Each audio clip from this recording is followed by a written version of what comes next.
నీ సేవలో ఎదురైనా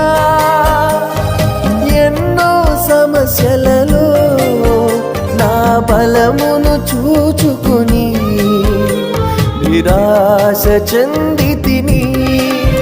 నీ సేవలో ఎదురైనా ఎన్నో సమస్యలలో నా బలమును చూచుకుని నిరాశ చెందితిని. భారమైన ఈ సేవను ఇక చేయలేనని అనుకొనగా, భారమైన ఈ సేవను ఇక చేయలేనని అనుకొనగా, ప్రధాన యాజకుడా యేసు నీ అనుభవాలతో బలపరచితివి. ప్రధాన యాజకుడా